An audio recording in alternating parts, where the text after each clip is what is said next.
오늘의 성경 말씀은 하박국 3장 16절에서 19절까지의 말씀입니다. 우리 다 함께 하박국 3장 16절에서 19절까지의 말씀을 큰 목소리로 함께 읽도록 하겠습니다. 내가 들었으므로 내 창자가 흔들렸고 그 목소리로 말미암아 내 입술이 떨렸도다. 무리가 우리를 치러 올라오는 환난 날을 내가 기다림으로 썩이는 것이 내 뼈에 들어왔으며 내 몸은 내 처소에서 떨리는 도다. 비록 무화과 나무가 무성하지 못하며 포도나무에 열매가 없으며 감람나무에 소출이 없으며 밭에 먹을 것이 없으며 우리의 양이 없으며 외양간에 소가 없을지라도 나는 여호와로 말미암아 즐거워하며 나의 구원의 하나님으로 말미암아 기뻐하리로다. 주 여호와는 나의 힘이시라. 나의 발을 사슴과 같게 하사 나를 나의 높은 곳으로 다니게 하시리로다. 아멘. 오늘은 이 하박국서 3장 16절에서 19절까지의 말씀을 가지고 네 받은 복을 널리 전파하라라는 제목으로 하나님의 은혜를 나누도록 하겠습니다. 오늘 16절 말씀을 보면 지금 이 하박국 선지자는 지금 바벨론에서 이스라엘을 쳐들어온다는 그러한 소식을 듣고 지금 창자가 흔들릴 정도로 매우 힘들어하는 상태를 보이고 있습니다. 또 그 목소리로 말미암아 내 입술이 떨렸다 그랬어요. 그러니까 얼마나 지금 공포에 시달렸는지를 알 수 있는 것이죠. 무리가 우리를 치러 올라오는 환난 날, 즉 바벨론의 무리들이 잔인무도한 그들이 우리를 치러 오는 그 환난 날, 정말 전쟁이란 최대의 환난 중에 하나죠. 그 환난 날을 내가 기다림으로 지금 전쟁이 곧 시작될 것입니다. 그러면 마음속에 어떻게 했어요? 썩이는 것이 내 뼈에 들어왔다 그랬어요. 썩이는 것이 내 뼈에 들어온다는 얘기는 스트레스가 심해지면 심해질수록 내 뼈는 골수가 지금 녹아 들어가고 그 골수에 병이 들어가죠. 그리고 내 몸은 내 처소에서 지금 떨리는 도다. 내 처소에서 자는 데서 지금 떨고 있다는 얘기입니다. 공포와 전율에 시달리고 있다는 얘기죠. 자, 이것은 내 육신의 상태, 내 영혼의 상태를 얘기하지만 17절 말씀을 보시면 비록 무화과 나무가 무성하지 못하고, 무화과는 아시다시피 이스라엘 사람들이 아주 흔하게 먹는 식품 중에 하나입니다. 그런데도 무화과 나무가 무성하지 못해서 먹을 것이 없어요. 포도나무에 열매가 없습니다. 포도나무는 아시다시피 결실의 즐거움입니다. 포도에서 우리는 포도주도 만들고 포도를 통해서 여러 가지 좋은 식품들을 만드는데 열매가 없어요. 그러니 얼마나 힘들겠습니까?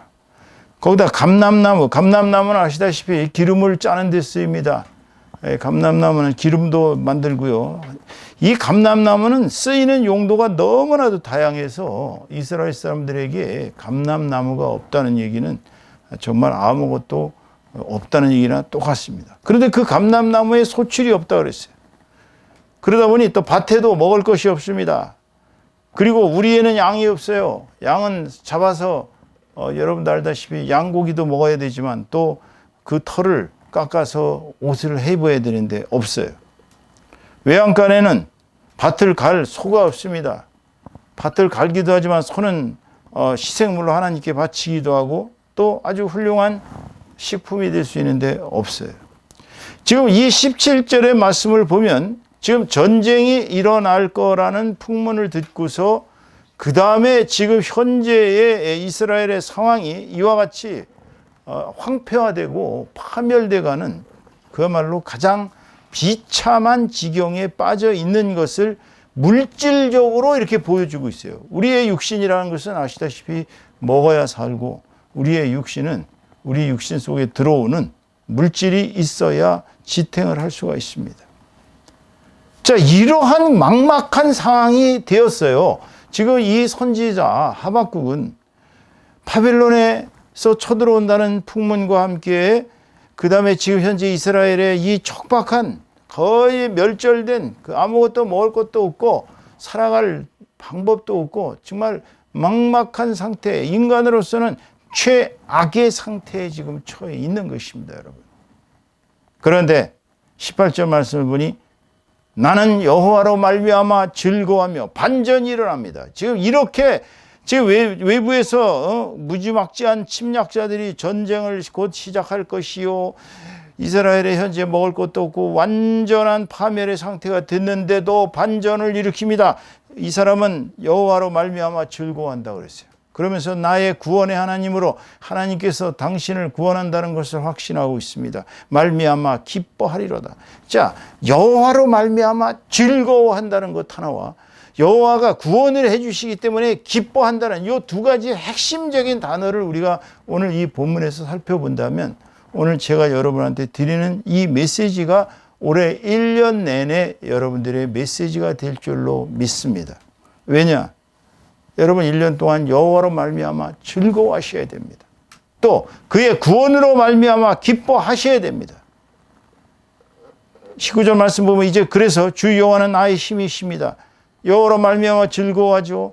또 구원의 하나님으로 내가 기뻐하게 되죠. 나는 내 살아가는 모든 힘의 원천이 어디에서 와요? 여호와 하나님께 오는 것입니다. 17절에 나오는 그런 물질의 그런 궁핍으로 인해서 내가 굶어 죽을 망정, 여호와가 계시기 때문에 나는 기쁘고 여호와가 나를 구원하시기 때문에 즐겁고 여호와께서 나의 힘이 되시기 때문에 나는 여호와를 기뻐하고 즐거워하고 내가 여호와의 힘의 그 능력을 입어서 그 다음 줄을 보시면 나의 발을 사슴과 같게 하사. 이게 얼마나 아름다운 시적 표현입니까? 사슴과 같다는 얘기는요, 사슴이 걸어가는 모습을 보시면 아시겠지만 거의 예술 수준입니다. 우리가 아마 그 발레단이, 그 차이코프스키 뭐 이런 호두까기 인형 같은 발레단에서 그 발을 움직이는 동작을 살펴본다 할지라도 사슴이 사뿐사뿐 뛰는 것만큼 그렇게 아름답지 못해요. 그런데 그 사슴과 같이 나의 발을 그렇게 사슴과 같게 해서 나의 높은 곳으로 다니게 하신다. 이 얘기는 하나님께서는 궁극적으로 나를 높은 곳에서 부와 귀와 영화와 하나님의 가장 영광스러운 삶을 살게 하신다는 것을 이 하박국 선지자는 우리에게 선포하고 있는 것입니다. 제가 오늘 2024년 갑진년이라고 합니다. 갑진년 이른바 청룡의 해입니다. 2024년 갑진년을 맞아서 이 메시지를 드리는 이유를 말씀을 드리겠습니다. 저는 뭐 점쟁이도 아니고 예언자도 아니고 그렇다고 해서 무슨 뭐 대단한 목사도 아닌 그냥 평범한 목사입니다. 하나님의 말씀을 일주일에 한 번씩 그래도 열심히 전하려고 노력하고 있는 그러한 평범한 목사예요.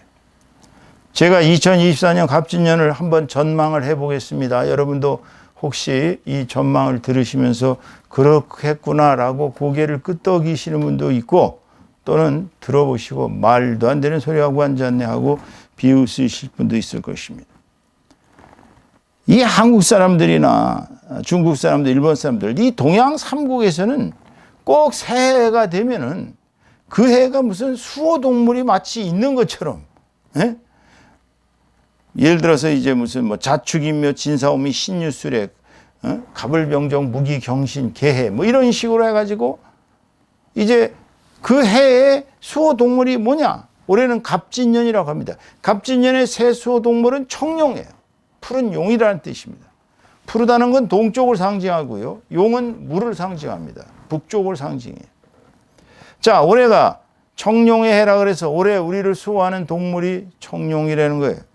이걸 어떤 사람들은 이거 용이니까 엄청 좋겠구나 라고 생각하시겠지만 그래서 정초가 되면 모든 신문과 언론에 보면은 이제 한 해를 이렇게 새로 시작하다 보면 그 해에 이렇게 잘 살아라 라고 그 해를 상징하고 그 해를 수호해주는 띠동물, 예를 들어서 자축인묘, 진사오미 뭐 이렇게 뭐 쥐띠 무슨 돼지띠 뭐 이런 식으로 그 띠동물의 덕성을 그 해의 운이다, 2024년의 운이다 하면서 이제 덕담으로 청룡처럼 그렇게 막 비상하셔서 출세도 하시고 성공도 하십시오. 이렇게 덕담을 주고 받습니다. 여러분도 아마 벌써 들었을 거예요. 5일이나 오늘 6일이나 지났으니까요. 일주일 됐으니까요. 그런데 일반적으로 용은 사실은 우리 동양에서는 용을 아주 신비스러운 좋은 동물로 여기지만 우리 성경적으로 보면 용은 드래곤은 사탄의 상징입니다. 근데 우리 동양에서는 용은 아주 그냥 변화가 무쌍한, 변화가 얼마나 무쌍하고 변화막측한지 이 세상에 풍운을 일으킨다고 합니다.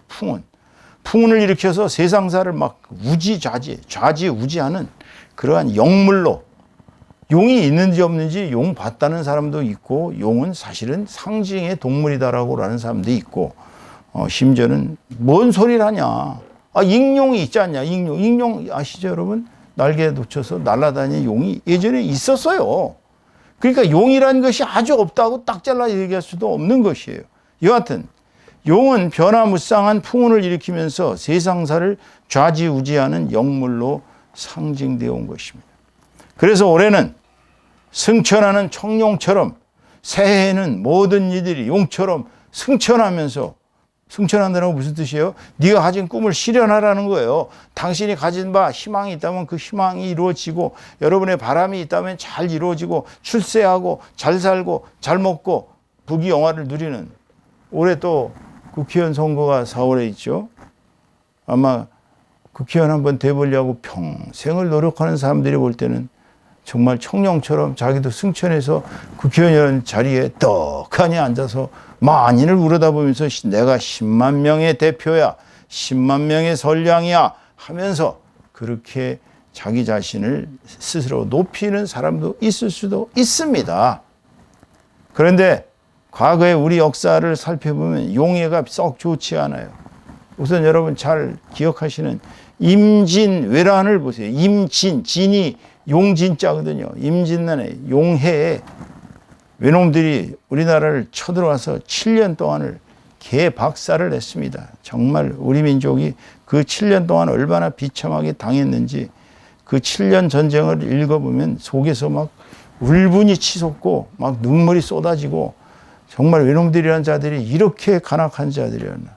오늘날 다시 일본과 화해하면서 일본과 좋은 사이로 지내자 그러면서 이제 서로 사이좋게 뭐 군사 정보도 교환하고 그러는데 뒷담화 쳐서 이번에 쓰나미 일어났죠. 어디 무슨 현인가 어디서 쓰나미 일어났는데 독도가 자기네 땅이라고 다 표현해 놓고 거기까지도 다 자기네가 보호하는 걸로 그렇게 해놨습니다. 그게 일본이에요. 1894년 갑오왜란이 있었습니다. 역사에는 잘 나오지 않습니다.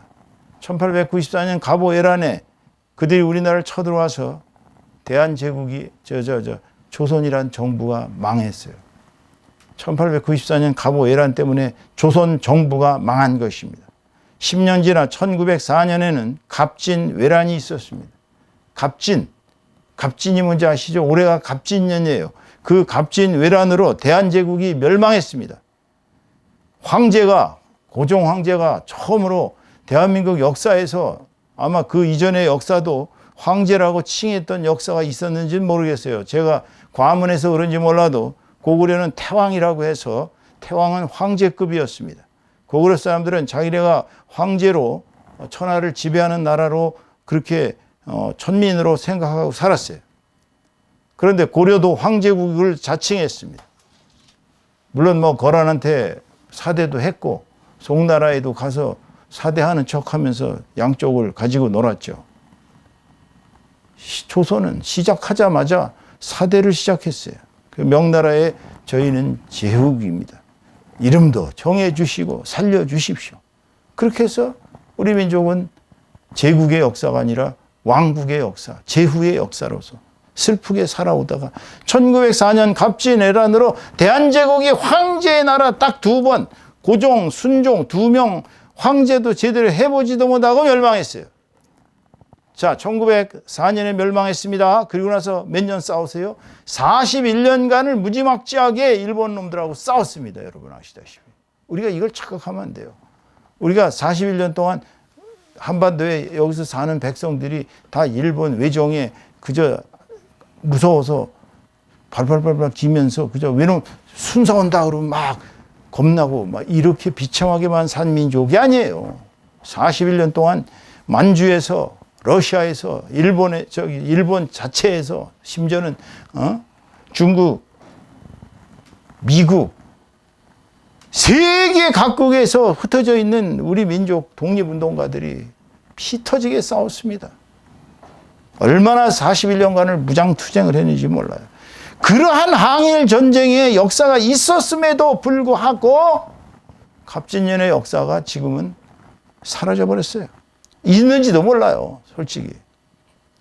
여러분, 이런 슬픈 역사를 가진 갑진년에 올해 새해 갑진년은 어떠한 역사가 과연 일어날까요? 연초 시작 때부터 북쪽에서 꽝꽝거리면서 200발의 포사격을 하니까 우리나라는 맛 좀 봐라. 우리는 400발을 쐈다고 합니다. 어제 다시 또 60발을 쐈다고 그래요. 자, 이 새해 강성 핵대국을 지향하는 북한, 이를 비호하는 중국 및 러시아 등이 한국과 미국과 일본의 연성동맹이라고 합니다. 우리는 지금 강성동맹은 아니에요. 솔직히 한국과 미국과 일본이 강성동맹을 맺는 날은 전쟁이 일어날 것입니다. 연성동맹. 느긋하게 동맹을 맺고 있어요. 이거를 깨부수고자 북한과 중국과 러시아가 한국과 미국과 일본의 이 연성동맹이 강성동맹으로 가기 전에 이거를 깨기 위해서 지금 전쟁의 기운이 한반도를 감싸고 있어요. 지금 전쟁이 언제 일어날지 모르는 위험한 시점에 처해 있습니다. 왜 그들이 전쟁을 하려고 할까요? 여러분, 전쟁은 꼭 이기기 위해서 하는 게 아닙니다. 자기네가 무서우면 전쟁하는 거예요. 왜냐하면 어차피 2판 4판이다 싶으면 전쟁을 할 수가 있습니다. 그들은 지금 미국과 일본과 한국이 강하게 동맹을 맺어서 자기네들을 핵으로 공격할까 봐 겁을 먹고 있습니다. 그래서 자기네들도 강성 핵대국이 되겠다고 주장하고 앉아 있어요. 그거를 남쪽 정부에서는 가서 지도자를 참수해야 된다, 이런 이상한 소리를 하는 사람들이 얼마나 많은지 몰라요. 전쟁이 일어나면 죽는 것은 불쌍한 민중들만 죽습니다. 지도자들은 벙커 속에 앉아갖고 손가락 까딱까딱 하면서 죽든지 말든지 아마 핵전쟁이라도 해서 자기네들이 이기자고 하겠지요. 이 땅에 다시 한번 전쟁이 일어난다면 그 꼴이 뭐가 되겠습니까? 올해가 그런 위험한 시점에 처해 있어요. 올해는 얼마나 난리가 날 일인지 한번 생각해 보세요. 정치적 지도력은 이미 실종된 지가 오래입니다, 지금. 난신적자들이, 저는 이거를 간신적자들이라고 표현했다가 가만히 생각을 해보니까 간신적자들이 아니라 난신적자들이에요. 난신이라는 게 뭔지 아세요? 정통성 있는 정권을 막 쥐고 흔들고, 그야말로 법률도 없고 질서도 없어요. 국민들은 안중에도 없습니다. 이런 자들이 난신적자들입니다. 그런 자들이 나라의 권력을 차지하려고 지금 온갖 당들이 그냥 막 이제 일어나고 있습니다. 그리고 가진 온갖 술수를 다 부리면서 경제는 지금 얼마나 엉망이 되어 가고 있는지, 중국과 러시아로부터 우리는 계속 흑자를 보다가 이제는 적자로 변한 지가 오래됐고요. 국민들은 지금 못 살겠다고 아우성을 치고 앉아 있는데 경제는 날이 가면 갈수록 엉망이 되어가고 있습니다. 민생은 지금 도탄에 빠져가고 있어요. 사회가 머지않아 일대 혼란이 일어날 것입니다. 지금 실업자 청년들 150만 명의 그 불만 세력들이, 저도 뭐 그런 아들이, 대학 졸업한 아들이 하나 있습니다. 아무리 취직 원서를 내도 취직이 되질 않아요. 그만한 스펙을 가지고, 그만한 능력을 가지고 분명히 웬만한 기업체에 들어갈 수 있어요. 안 됩니다. 지금 그런 청년들이 사회 불만 세력으로 150만 명이 포진하고 있어요.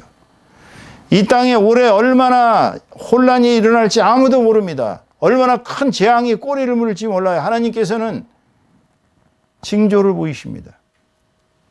어느 지도자를 치시기 위해서는 백성들을 무자비하게 치시는 경우도 있어요.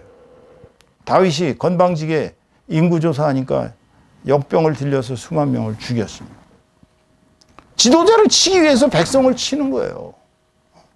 전염병이 막 일어납니다. 난리가 나는 거예요.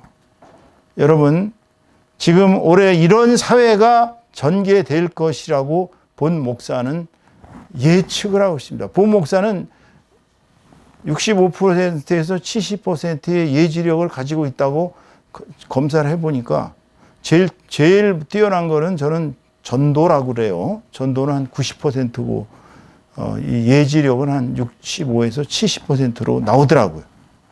맞는지 안 맞는지 전 모릅니다. 괜히 또 제 말 듣고서 뭐 어떤 사람들이 야 전쟁 난다 도망가자 뭐 그런 멍청한 짓들 하지 마시고 전쟁 나도 여기서 같이 죽을 생각을 하고 사시면 되는 거예요.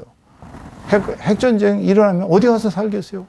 핵전쟁 일어나서 뻥 하고 핵이 터지면 이 남한 한반도에 있는 사람들 뭐 한 800만 그냥 졸지에 죽겠죠. 그럼 뭐 800만 중에 나는 안 끼겠다고 살겠다고 아우성을 치면 무슨 소용이 있겠어요. 여러분 어차피 함께 가는 인생입니다. 올해 이런 위난한 시대에 우리 성도들은 과연 어떤 자세로 올해를 살아야 하나. 제가 이 설교를 준비하면서 하나님께 기도를 했는데 제목을 주신 게 그겁니다. 네 받은 복을 널리 전하라. 내가 무슨 복을 받았나? 라고 처음에는 의아했는데 가만히 생각을 해보니까 제가 받은 복은 하나님을 믿게 된 복이잖아요. 여호와 하나님이 나의 힘이 되셨잖아요. 여호와 하나님께 구원받았잖아요.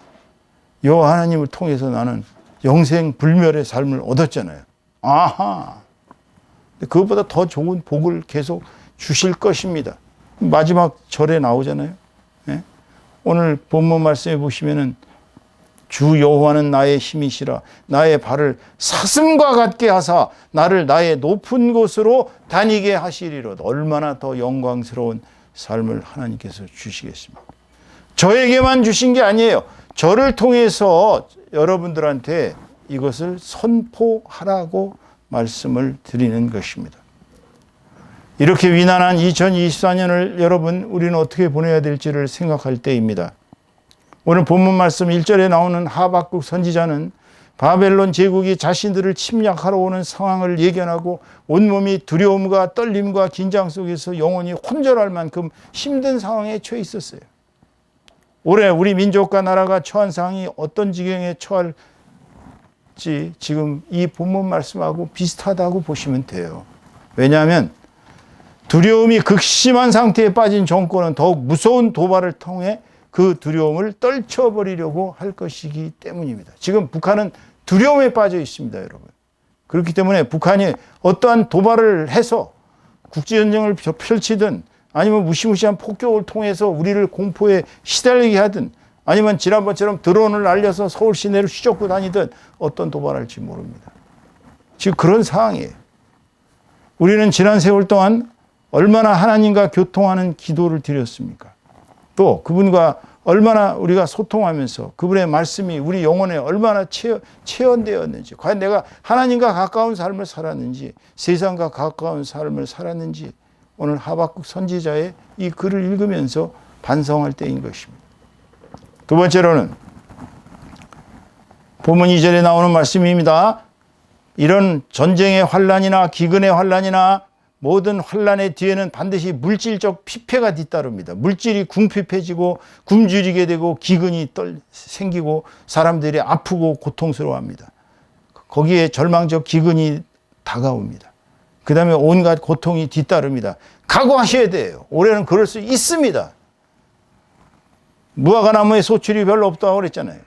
포도나무에 그 아름다운 포도나무에 열매가 열리지 않았습니다. 감람나무에 소출이 없어서 기름 한 방울 짤 수가 없었어요. 밭에도 먹을 것이 없어서 굶주려야 되는 상황이었습니다. 아무런 농산물이 열리지 않았다는 얘기예요. 그런 상황이 올릴 수가 있어요. 북한도 예전에 여러분 아시죠? 고난의 행군을 할 때 300만이 굶어 죽었다고 합니다. 먹을 게 없어서. 그런 고난이 오는 거예요. 더욱이 우리에는 양도 없다고 그랬어요. 외양간에는 소도 없어요. 이거는 이제 먹을 고기도 없고 농사 지을 수단도 다 사라졌다는 것입니다. 이것은 완전한 물질적 파멸을 뜻하는 것입니다. 이런 상황이 우리에게 도래할 수가 있다는 걸 여러분이 오늘 이 하박국 선지자의 글을 통해서 짐작을 하시는, 본 목사가 여러분한테 겁을 주는 거 아닙니다. 저는 이런 뭐 전쟁의 얘기나 뭐 이런 뭐가 나빠지고 뭐가 나빠 이런 얘기 하고 싶지 않아요. 저도 솔직히 여러분들한테 올해 2024년은 청룡처럼 쫙 날라서 우리 비상해 봅시다. 좋은 소리 하고 싶어요. 그런데 흘러가는 폼새가 그렇지가 않거든. 그렇지만 이런 극한적인 상황에서도 우리는 이제 문제는 이거예요. 즉 극한적인 상황이 일어날 수가 있다. 그렇지만 우리는 절대로 좌절하거나 실망하거나 포기해서는 안 된다고 얘기하는 것입니다. 왜냐하면 답은 간단하죠. 우리에게는 누가 있기 때문에, 만군의 여호와 하나님 아버지가 계시기 때문에. 본문 3절에 나오는 얘기가 그거 아니에요. 아무리 전쟁이 일어나고 물질이 다 사라지고 먹을 것이 없어 굶주린 상황이 와도 만군의 여호와 하나님 아버지가 내 하나님 아버지로 계시는데 무엇을 두려워하느냐. 기뻐하자 이거예요. 사실 사람들 살다 보면요, 돈 떨어지고 먹을 것 떨어지고 힘들어지면요, 대부분의 사람들은 그저 살기 위해서 전전긍긍합니다. 전전긍긍. 예? 그리고 갈 길을 어디로 가야 될지, 동으로 가야 될지 서로 갈지 갈 길을 알지 못하고 갈팡질팡하게 될 것입니다. 그러나 우리들은 그럴 필요가 뭐가 있어요?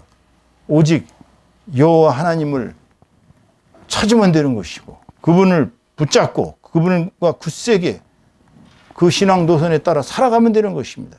그러니까 쉽게 얘기하면 믿을 것은 오직 뭐밖에 없어요? 신앙밖에 없어요. 우리가 어떠한 역경, 환난, 굶주림, 기근, 적신, 어떤 고통이 있어도 우리가 믿을 것은 오직 하나님에 대한 신앙. 내 앞에 포탄이 떨어질지라도 여러분은 두려워하실 필요 없습니다. 하나님께서 여러분 편이시니까.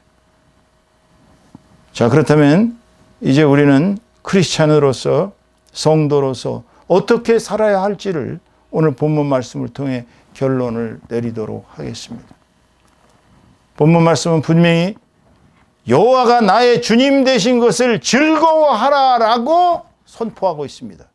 여러분은 하나님 여호와가 여러분의 주님 되신 것을 즐거워하면서 살고 계십니까? 아니면 그냥 그런가 보다라고 삽니까? 대부분의 성도들 보면 여호와가 나의 주님 되신 것이 얼마나 큰 기쁨이고 영광인지는 모르고 그냥 그렇게 교회를 다닙니다.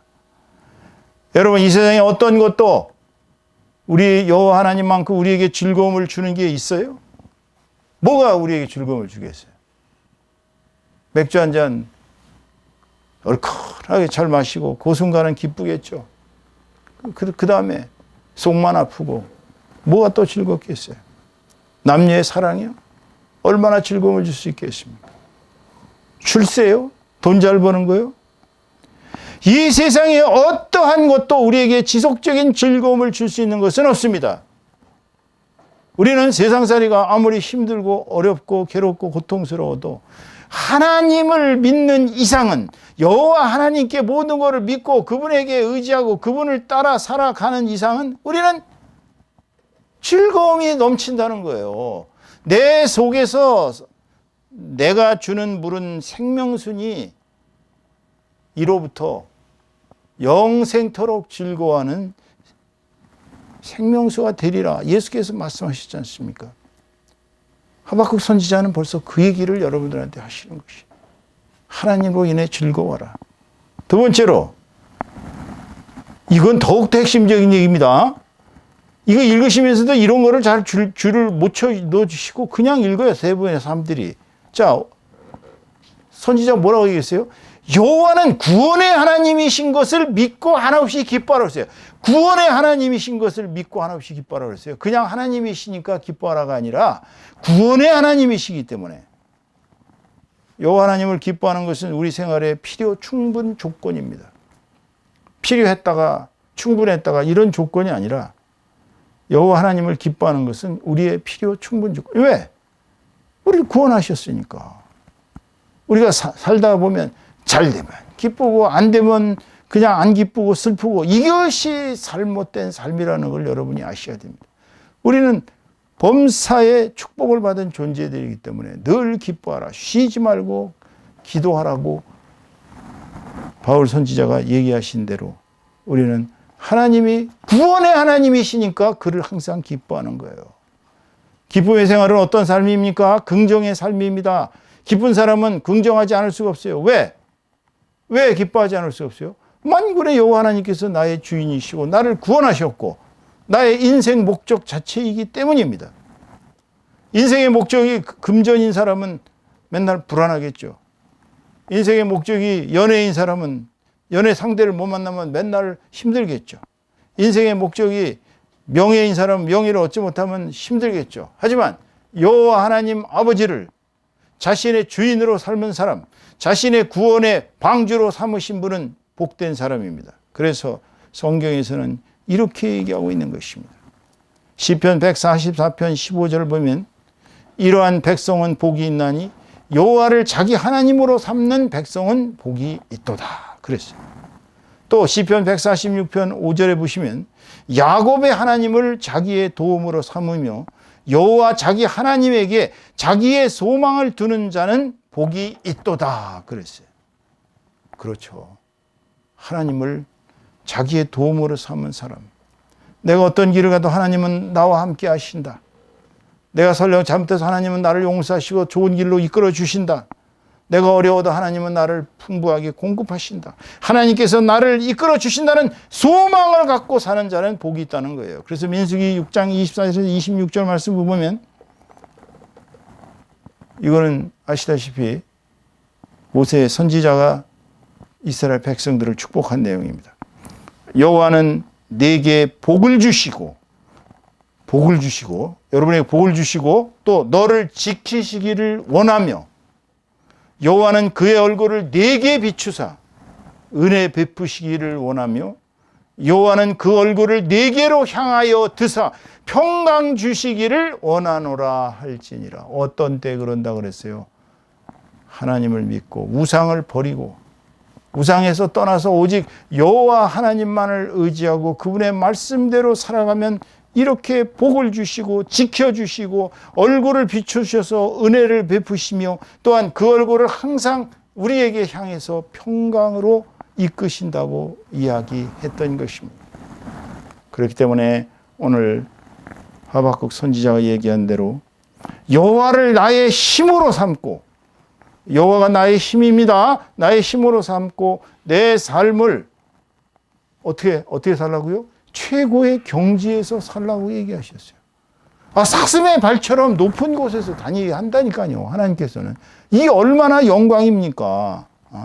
하나님을 열심히 믿고 하나님을 의지하고 하나님을 나의 힘의 원천으로 삼은 사람들의 삶은 최고의 경지에서 살 수밖에 없다는 거예요. 왜? 만군의 여호와를 자기 하나님으로 삼은 백성은 최고로 축복받은 사람들이기 때문입니다. 오늘 설교의 결론을 맺습니다. 2024년은 총령이 승천한 해니 성공하고 잘 되기를 바라는 덕담이 좋겠지만 올해는 전쟁과 혼란과 무질서에 지극히 어려운 한 해가 될 것입니다. 이러한 상황에서 우리는 설령 환난과 재난과 고통 가운데 있어서 물질적으로는 파멸되고 경제적으로는 수확이 없을지라도 낭망하지 마십시오. 그리고는 어떻게 해야 된다고요? 여호와 하나님만을 의지해야 하는 것입니다. 왜? 우리 삶의 원천과 희망은 여호와이십니다. 우리는 그분이 계심으로 첫째 여호와 하나님이 계심으로 즐거워해야 돼요. 두 번째로 그분이 우리를 구원하시는 분이기 때문에 기뻐해야 돼요. 세 번째로 그분은 우리의 힘이시기 때문에 그분이 우리를 높은 곳에서 가장 영광스럽게 사시기를 원하시기 때문에 그분을 통해서 우리는 오늘날의 어떠한 난국도 극복하고 영광스럽게 살아갈 수가 있는 것입니다. 2024년 갑진년을 맞아 좋은 소리만 하지 못하고 여러분들에게 이 고난과 역경이 있을 수도 있다는 것을 말씀드리고 오늘 이 하박국 선지자가 우리에게 주신 것처럼 하나님 여호와를 기뻐하며 그분이 우리의 구원자이심을 즐거워하고 그분이 우리의 힘의 원천이시라는 것을 믿고서 우리가 그분의 뜻대로 산다면 우리는 가장 영광스러운 삶을 살 수 있는 한 해가 되리라는 것을 믿고 저와 여러분 모두 다 축복받으시기를 주님의 이름으로 축원합니다. 축원합니다.